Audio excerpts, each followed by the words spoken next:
Hi friends, welcome back to Mazhathulli creations. സുഭദ്രയുടെ ചിത്രത്തിന് മുന്നിൽ പോയി ചില വെല്ലുവിളികൾ നടത്തുകയാണ് മേഘനാഥൻ. ഒരിക്കലും മേഘനാഥന്റെ വടി മുടക്കരുത്, മുടക്കിയാൽ ഒരിക്കൽ കൊന്ന നിന്നെ ഞാൻ വീണ്ടും കൊന്നിരിക്കും, ഇപ്പോഴേ പറഞ്ഞില്ല എന്ന് വേണ്ട. ശേഷം മേഘനാഥൻ താഴേക്ക് പോകുന്നു. ഇതേ സമയം ഒരു രാത്രി മുഴുവനും തലപൂജ ചെയ്തിരിക്കുകയാണ് രാധ കൃഷ്ണന് വേണ്ടി. അരികിലിരുന്ന സ്ത്രീകൾ അവിടെ ഇരുന്ന് ഉറക്കം തൂങ്ങുന്നു. രാവിലെ ആയിരിക്കുന്നുണ്ട്. രാത്രിയിൽ മുഴുവനും കൃഷ്ണൻ ചികിത്സയിലായിരുന്നു മൂപ്പന്റെ. ഇത്രയും നേരമായിട്ടും കൃഷ്ണന്റെ യാതൊരു അനക്കവും വന്നിട്ടില്ല. മൂപ്പന്റെ സഹായി രാധയുടെ അടുത്തേക്ക് ഓടി വന്നിട്ട് നല്ലമ്മയെ വിളിക്കുന്നു. നല്ലമ്മ, എണീക്ക് നല്ലമ്മ എന്ന്. പെട്ടെന്ന് നല്ലമ്മ ചാടി എണീറ്റു. എന്താണ് കാര്യമെന്ന് ചോദിക്കുന്നുണ്ട്. അന്താള് സത്ത് പോച്ച്, അവിടെ കിടന്നാള് മരിച്ചുപോയി എന്ന് ആ സഹായി വന്ന് നല്ലമ്മയോട് പറഞ്ഞതും ഞെട്ടി നിൽക്കുകയാണ് നല്ലമ്മ. എൻ്റെ അമ്മാടി, എന്തൊരു കഷ്ടമാണിത്, ഈ പെണ്ണ് ഇതെങ്ങനെ താങ്ങും എന്നും നല്ലമ്മ പറയുന്നുണ്ട്. എന്ത് ചെയ്തു, എന്താണ് പറ്റിയത് എന്ന് ചോദിച്ച് ആ സ്ത്രീകളും അയാളോട് സംസാരിച്ചപ്പോൾ അയാൾ പറയുന്നു അയാൾ അവിടെ കിടന്നാൾ മരിച്ചുപോയെന്ന്. കൃഷ്ണൻ മരിച്ചുപോയി എന്നാണ് അവർ പറയുന്നത്. എല്ലാവരും സങ്കടത്തോടെ രാധയെ നോക്കുന്നുണ്ട്. രാധ ഇപ്പോഴും പ്രാർത്ഥനയിൽ തന്നെ. രാധയെ പൂജയിൽ നിന്നും എണീപ്പിക്കുകയാണ് നല്ലമ്മ. എന്താ നല്ലമ്മ, തുറന്നു പറ എന്നൊക്കെ രാധ ചോദിക്കുന്നുണ്ട്. ആ സന്തോഷ വാർത്ത കേൾക്കാൻ കാത്തിരിക്കുകയാണ് രാധ. ഈ ചാനൽ നിങ്ങൾക്ക് ഇഷ്ടമായാൽ സബ്സ്ക്രൈബ് ചെയ്യാൻ മറക്കല്ലേ. നല്ലമ്മ രാധയോട് പറയുന്നു. മൂത്തോൻ പറഞ്ഞ് ഇനി ഒന്നും ചെയ്യാനില്ല എന്ന്. അത് കേട്ട് രാധ ഞെട്ടിയിരിക്കുന്നു. അവസാനമായി കാണണമെങ്കിൽ അവിടെ പോയി കാണാം എന്നും നല്ലമ്മ പറഞ്ഞപ്പോൾ രാധയുടെ തലയിലിരുന്ന ആ തീക്കുണ്ടം താഴെ എടുത്ത് വെക്കുന്നുണ്ട്. ദേഷ്യത്തോടെ അമ്മനോട് പറയുകയാണ് രാധ, ഇവർ പറഞ്ഞത് കേട്ടോ മൂത്തോന് ഇനിയൊന്നും ചെയ്യാനില്ല എന്ന്. അവസാനമായി എനിക്ക് വേണമെങ്കിൽ പ്രസാദേട്ടനെ ചെന്ന് കാണാമെന്ന്. ഒരു ദിവസം മുഴുവനും ഞാൻ ഇവിടെ ഇരുന്ന് പ്രാർത്ഥിച്ചത് ഇതിനായിരുന്നോ? കരഞ്ഞ് പ്രാർത്ഥിച്ചതല്ലേ എനിക്ക് ആരുമില്ലെന്ന്, കേണപേക്ഷിച്ചതല്ലേ പ്രസാദേട്ടനെ രക്ഷിക്കണമെന്ന്, എന്നിട്ടും കേട്ടതില്ലല്ലോ. എന്തിനാ എൻ്റെ ജീവിതം തകർക്കുന്നത്? എന്തിനാ വീണ്ടും എന്നെ ആരുമില്ലാത്തവളാക്കി മാറ്റിയത്? ഇതെല്ലാം കേട്ട് നല്ലമ്മ പറയുന്നു. അമ്മ, അങ്ങനെയൊന്നും പറയല്ലേ, അവരുടെ ആയുസ് തീർന്നു പോയി. ദേഷ്യത്തോടെ രാധ പറയുന്നു. ഇല്ല, ഞാൻ സമ്മതിക്കില്ല, എനിക്കെൻ്റെ പ്രസാദേട്ടനെ വേണം, കിട്ടിയേ പറ്റൂ എന്ന് പറഞ്ഞ് രാധയുടെ മുകളിലിരുന്ന ആ തുണിയൊക്കെ എടുത്ത് അവിടെ എറിയുകയാണ് രാധ. ഇവിടെ ഞാൻ എൻ്റെ പ്രാർത്ഥന അവസാനിപ്പിക്കുകയാണ്, പ്രസാദം നൽകും എന്ന് പറഞ്ഞ് നീ എല്ലാവരെയും കളിപ്പിക്കുകയായിരുന്നു. നിന്നെ മാത്രം മനസ്സിൽ ധ്യാനിച്ചു നിന്ന എനിക്ക് നൽകാത്ത അനുഗ്രഹം ഇനി വേറെ ആർക്കും വേണ്ട. ഇനി പ്രസാദേട്ടൻ്റെ കൂടെ ഞാനും പോവുകയാണ് എന്ന് പറഞ്ഞ് രാധ അവിടെ ഇരുന്ന ആ തീക്കുണ്ടം എടുക്കുന്നുണ്ട്. ഞങ്ങളുടെ ജീവൻ നൽകി കൊളുത്തിയതാണ് ഈ വെളിച്ചം, ഇത് നിന്റെ നടയിൽ തന്നെ അണഞ്ഞു തീരട്ടെ എന്ന് പറഞ്ഞ് രാധ അത് അണയ്ക്കാൻ തുടങ്ങിയപ്പോൾ പെട്ടെന്ന് അവിടെ വെച്ചിരുന്ന ആ വെള്ളത്തിൽ ഒരു പൂവ് വന്ന് വീഴുന്നു. അത് നല്ലമ്മ കാണുന്നുണ്ട്. മതി, നിർത്ത്, ദാ അവിടെ നോക്കിയേ. അമ്മൻ കനിഞ്ഞു. അതിനുള്ള ലക്ഷണമാണ് ഇന്ത അനുഗ്രഹം. അങ്ങനെ നല്ലമ്മ പറഞ്ഞപ്പോൾ എല്ലാവരും തൊഴുതു നിൽക്കുന്നുണ്ട്. ഇതാണ് അമൃതപ്രസാദം. ഈ തണ്ണി കൊണ്ടുപോയി നിങ്ങളെ ഭർത്താവിൻ്റെ മുഖത്ത് തളിക്ക്, അവൻ സത്യമായിട്ടും കണ്ണു തുറക്കും, എന്നെ വിശ്വസിക്കോ എന്ന് പറഞ്ഞ് രാധയുടെ കയ്യിലിരുന്ന ആ തീക്കുണ്ടം അവിടെ വാങ്ങിച്ചു വെക്കുകയാണ്. നേരം കളയാതെ ചെല്ലിയെന്നും നല്ലമ്മ പറയുന്നുണ്ട്. കുറച്ച് പ്രതീക്ഷ ഇപ്പോൾ രാധയുടെ മനസ്സിൽ വന്നിരിക്കുന്നു. എൻ്റെ ദേവി, എന്നോട് ക്ഷമിക്കണേ, എൻ്റെ പ്രസാദേട്ടനെ എനിക്ക് തരണേ എന്നും കരഞ്ഞ് തൊഴുത് പ്രാർത്ഥിക്കുകയാണ് രാധ. ശേഷം ആ വെള്ളം എടുക്കുന്നു. ഇതേ സമയം കൃഷ്ണനെ മരിച്ചുവെന്ന് വിചാരിച്ച് കൃഷ്ണന്റെ മുകളിലായിട്ട് വെള്ള തുണിയൊക്കെ വിരിച്ചിരിക്കുകയാണ്. വെള്ളവുമായി രാധ കൃഷ്ണന്റെ അടുത്തേക്ക് ഓടുന്നു. ഈ സമയം തന്നെയാണ് ഹൈദരലി ഇവരെ തേടി ഇറങ്ങിയിരിക്കുന്നത്. വെള്ളവുമായി രാധ കൃഷ്ണന്റെ അടുത്തേക്ക് ഓടിപ്പോകുന്നുണ്ട്. അതുവഴി ഹൈദരലിയും വരുന്നു. രാധ വന്ന വഴിയിലൂടെ തിരിച്ചു പോവുകയാണ് ഹൈദരലി. രാധ ആ വെള്ളം കൊണ്ടുവരുന്നത് മൂപ്പൻ കാണുന്നുണ്ട്. കൃഷ്ണന്റെ അവസ്ഥ കണ്ട രാധ കണ്ണു നിറഞ്ഞു നിൽക്കുന്നു.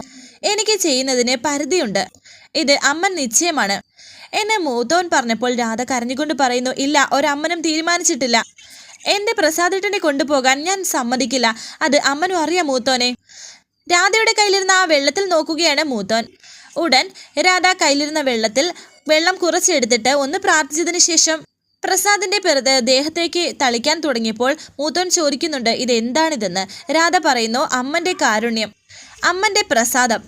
അങ്ങനെയാണോ നിങ്ങളെ തളിച്ചോളൂ എന്ന് മൂത്തോൻ പറഞ്ഞതും രാധ അതിൽ നിന്നും കുറച്ച് വെള്ളമെടുത്ത് കൃഷ്ണന്റെ മുഖത്തേക്ക് തളിക്കുന്നു. പ്രസാദേട്ട എന്ന് കരഞ്ഞുകൊണ്ട് രാധ വിളിക്കുകയും ചെയ്യുന്നുണ്ട്. ആദ്യമൊന്നും പ്രസാദ് കണ്ണു തുറന്നില്ല. എല്ലാവരും ടെൻഷനിൽ തന്നെ. വീണ്ടും വെള്ളം തളിച്ചിട്ട് പ്രസാദേട്ട കണ്ണു തുറക്ക്, ഞാനല്ലേ പ്രസാദേട്ട വിളിക്കുന്നത് എന്നൊക്കെ രാധ പറയുന്നുണ്ട്. വെള്ളം തളിച്ചിട്ടും എണീക്കാത്തത് കൊണ്ട് തന്നെ പൊട്ടിക്കരയുകയാണ് രാധ അവിടെ ഇരുന്ന്. പെട്ടെന്ന് കൃഷ്ണൻ ചുമച്ചുകൊണ്ട് എണീക്കാൻ തുടങ്ങുന്നു. സന്തോഷത്തോടെ അത് കണ്ടിട്ടിരിക്കുകയാണ് രാധയും മൂത്തോനും. കൃഷ്ണൻ സന്തോഷത്തോടെ രാധയെ നോക്കുന്നു. എൻ്റെ ദേവി എന്ന് വിളിച്ചിട്ട് പ്രസാദേട്ട എന്ന് പറഞ്ഞ് കൃഷ്ണനെ എണ്ണീപ്പിച്ചിരുത്തുകയാണ് രാധ. എന്നാലും പ്രസാദേട്ട എല്ലാവരെയും ഉപേക്ഷിച്ച് പോകാൻ നിൽക്കായിരുന്നു അല്ലേ എന്നെ കരഞ്ഞുകൊണ്ട് രാധ പറയുന്നു. അഞ്ജലി കരയാതെ എന്നെ കൃഷ്ണനും പറയുന്നുണ്ട്. ഇവരൊക്കെ ആരാ അഞ്ജലി എന്ന് കൃഷ്ണൻ ചോദിക്കുന്നു. ഇതാണ് മൂത്തോൻ. ഇവരൊക്കെ ചേർന്നിട്ടാ പ്രസാദേട്ടൻ്റെ ജീവൻ രക്ഷിച്ചത് എന്ന് രാധ പറഞ്ഞപ്പോൾ മൂത്തോൻ പറയുന്നു. ഞാൻ ശ്രമിച്ചിട്ടല്ല നടന്നത്. നിങ്ങളുടെ ഭാര്യയാണ് എല്ലാത്തിനും കാരണം. അവയാണ് നിങ്ങളുടെ ജീവൻ രക്ഷിച്ച ദേവി. അവരുടെ വ്രതം ത്യാഗം അതാണ് കാരണം. ഇതൊക്കെ കേട്ട് സന്തോഷത്തോടെ കൃഷ്ണൻ രാധയെ നോക്കുന്നുണ്ട്. അവിടെയുള്ള എല്ലാ വീടുകളിലും ഹൈദരലി കൃഷ്ണനെയും രാധയും അന്വേഷിച്ച് പോയിക്കൊണ്ടിരിക്കുകയാണ്.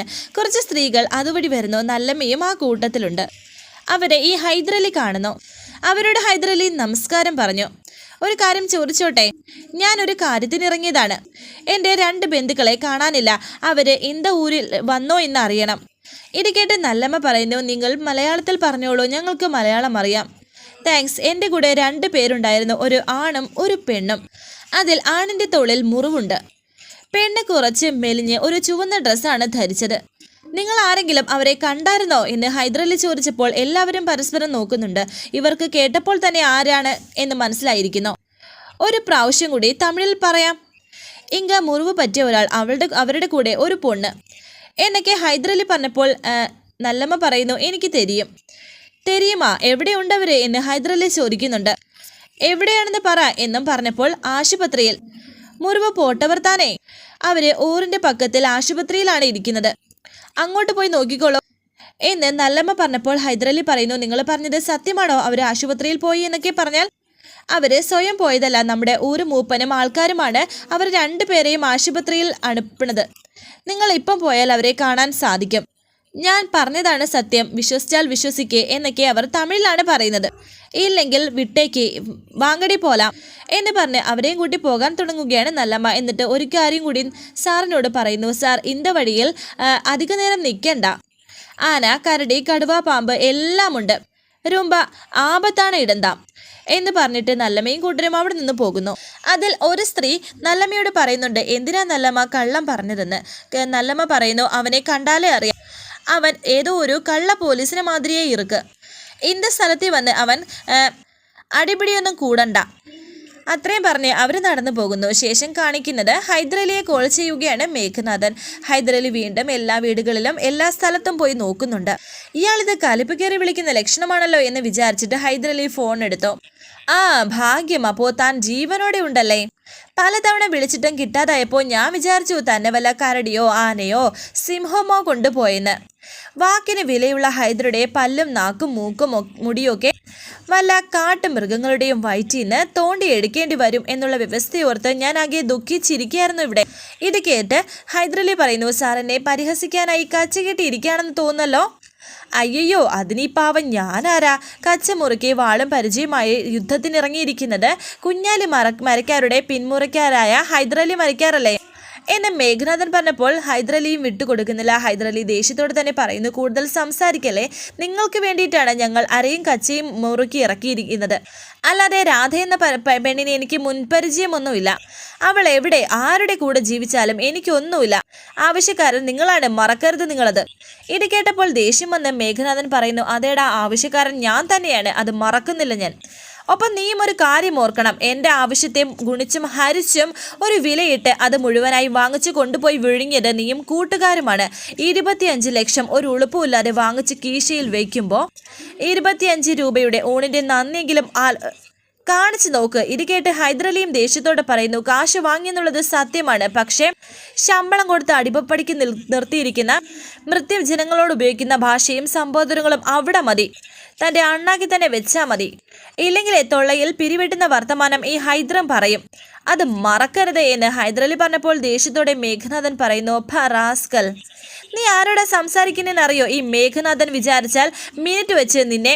ഇത് കേട്ട് ഹൈദരലി പറയുന്നു. താനങ്ങ് ഉലത്തം, ഒന്ന് പോടോ. തനിക്ക് വേണ്ടി രാവും പകലും ഇല്ലാതെ ഇവിടെ കിടന്ന് കഷ്ടപ്പെടുകയാണ് ഞാൻ. കൂടെയുള്ളായിരുന്ന ഒരുത്തൻ പോലും രക്ഷപ്പെട്ടിട്ടില്ല, അറിയോ തനിക്ക്? 25 ലക്ഷം എന്ന് താൻ കൂടെ കൂടെ അട്ടഹസിക്കുന്നുണ്ടല്ലോ. അത് മുഴുവൻ ഹൈദർ ഒറ്റയ്ക്ക് വിഴുങ്ങിയതല്ല. അത് ആദ്യം താൻ മനസ്സിലാക്കണം. പിന്നെ ഒന്ന് മനസ്സിലാക്കേണ്ടത്, മുക്കാൽ ചക്രത്തിന് താൻ കൂലിക്കെടുത്ത ഗുണ്ടകളല്ല ഞങ്ങൾ. ഒന്നാം തരം പോലീസുകാരനാണ് ഞാൻ. പണിയെടുക്കാൻ മാത്രമല്ല, തിരിച്ച് പണി തരാനും എനിക്ക് കഴിയും. അത് മറക്കരുത് താൻ.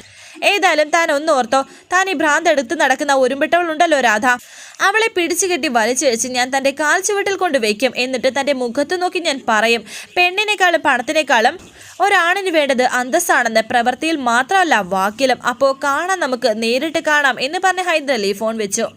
ഏയ് വെക്കരുത്, ഹലോ റാസ്കൽ എന്നൊക്കെ മേഘനാഥൻ ദേഷ്യത്തോടെ പറയുന്നുണ്ട്. എന്നാൽ അതിന് മുന്നേ തന്നെ ഹൈദർ അലി ഫോണും വെച്ചിട്ട് സ്വിച്ച് ഓഫുമാക്കി. ഇവനെ അല്ല ചവിട്ടേണ്ടത്, അയാളെയാണ്, ആ DYSP മുകുന്ദൻ ഉണ്ണിയെ എന്ന് വിചാരിച്ച് അദ്ദേഹത്തെ കോൾ ചെയ്യുകയാണ് മേഘനാഥൻ. ദേഷ്യത്തോടെ മേഘനാഥൻ അദ്ദേഹത്തോട് പറയുന്നു, ഓ പോലീസേ, മുകുന്ദനുണ്ണി എവിടെയാണോ താനിപ്പോ? ശേഷം കാണിക്കുന്നത് ആ വീടിന്റെ പുറത്തിരുത്തി കൃഷ്ണന്റെ പുറത്ത് മരുന്നുകളൊക്കെ പുരട്ടുകയാണ് ആ മൂപ്പന്റെ സഹായി. രാധ കൃഷ്ണന് കൊടുക്കാൻ വേണ്ടി എന്തോ ഒരു മരുന്ന് കൊണ്ടുവന്ന് കൊടുക്കുന്നു. വലിയ കൈപ്പോടെ കൃഷ്ണൻ അത് കുടിച്ചിട്ട് പറയുന്നു, മരുന്നാണല്ലേ, ഒടുവൻ ചതവൊക്കെ പറ്റിയതല്ലേ, ഇതാ നല്ലതെന്ന് മൂത്തോൻ പറഞ്ഞു. എന്ന് രാധ പറഞ്ഞപ്പോൾ അത് മുഴുവനും കുടിക്കുകയാണ് കൃഷ്ണൻ. നമുക്ക് പോണ്ടേ ഇവിടുന്ന് എന്ന് കൃഷ്ണൻ പറഞ്ഞപ്പോൾ രാധ പറയുന്നു, പ്രസാദേട്ടന് സുഖമായിട്ട് പോയാൽ മതി. എനിക്കിപ്പോൾ കുഴപ്പമൊന്നും തോന്നില്ല. ഒരു ഉറങ്ങി എണീറ്റതുപോലെ ചെറിയൊരു ക്ഷീണം, അത്രേ ഉള്ളൂ. വീട്ടിലെല്ലാവരും ടെൻഷനിലായിരിക്കും. ചെല്ലാമെന്ന് പറഞ്ഞ ദിവസം കഴിഞ്ഞല്ലോ. എന്തായാലും നമുക്ക് മൂത്തോനോട് ചോദിച്ചിട്ട് തീരുമാനം എടുക്കാമെന്ന് രാധ പറയുന്നുണ്ട്. മൂത്തോനും സഹായിയും ചെല്ലമ്മയും നല്ലമ്മയും അവിടേക്ക് വന്നു. എന്താണ് സംസാരിച്ചുകൊണ്ടിരിക്കുന്നത് എന്ന് മൂത്തോൻ ചോദിച്ചപ്പോൾ രാധ പറയുന്നു, അത് പ്രസാദേട്ടന് വീട്ടിൽ പോണോന്ന്, നാട്ടിൽ എല്ലാവരും നോക്കിയിരിക്കുകയാണ് എന്നും പറയുന്നുണ്ട്. ഇത് കേട്ട മൂത്തോൻ കൃഷ്ണനോട് ചോദിക്കുന്നു, ഇപ്പോൾ എങ്ങനെയുണ്ടെന്ന്. ഇപ്പോൾ കുഴപ്പമൊന്നുമില്ല എന്ന് കൃഷ്ണൻ പറഞ്ഞപ്പോൾ മൂത്തോൻ പറയുന്നു, അങ്ങനെയാണെങ്കിൽ പോകാമല്ലോ. മുറിവ് കുറച്ചുകൂടി നന്നാവണം. അതിന് എന്നുടെ നാട്ടുമരുന്ന് പോതും. പക്ഷേ ഇവിടെ നിന്ന് പോകുന്നതിന് മുമ്പാടി ഒരു ചടങ്ങുണ്ട്. அது வந்து ஒரு கடம். இந்த பொண்ணோட தாலியை காப்பாத்துறதுக்கு தான் ഞങ്ങൾ இந்த ചികിത്സയെ പണികിട്ടിർക്ക്. അമ്മൻ അത് കാത്തു. ഇനി അമ്മൻ നടയിൽ പോയി മാലയിടണം. അപ്പോഴാണ് ദീർഘ സുമംഗലിയായി ഇരിക്കുന്നതിന് വരം കിട്ടും. ഇത് കേട്ട് ചെല്ലമ്മയും പറയുന്നു, അതെ, താലിബന്ധം ഉറപ്പിക്കണം. മൂത്തോൻ പറഞ്ഞതിൻ്റെ പൊരുൾ മനസ്സിലായി എന്ന് കൃഷ്ണൻ പറയുന്നു. അതിനുള്ള ഏർപ്പാട് ഞാൻ ചെയ്തു തരാം, വാട എന്ന് പറഞ്ഞിട്ട് മൂത്തോൻ സഹായിയും കൂട്ടി അവിടെ നിന്ന് പോകുന്നുണ്ട്.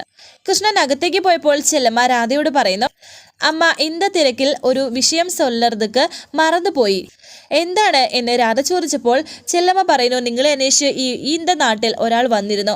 അത് കേട്ട് ഞെട്ടലോടെ നിൽക്കുകയാണ് രാധ. കൃഷ്ണനും അത് കേൾക്കുന്നു. കണ്ടാൽ ഒരു പോലീസിനെ മാതിരിയെ ഇറക്കും. എന്നാൽ ചെല്ലമ്മ രാധയോട് പറഞ്ഞപ്പോൾ രാധ വല്ലാത്ത ടെൻഷനോടെ നിൽക്കുന്നു. വരാനിരിക്കുന്ന പുതുപുത്തൻ എപ്പിസോഡുമായി വീണ്ടും കാണാം. Thank you for watching. Please subscribe, like, share my channel.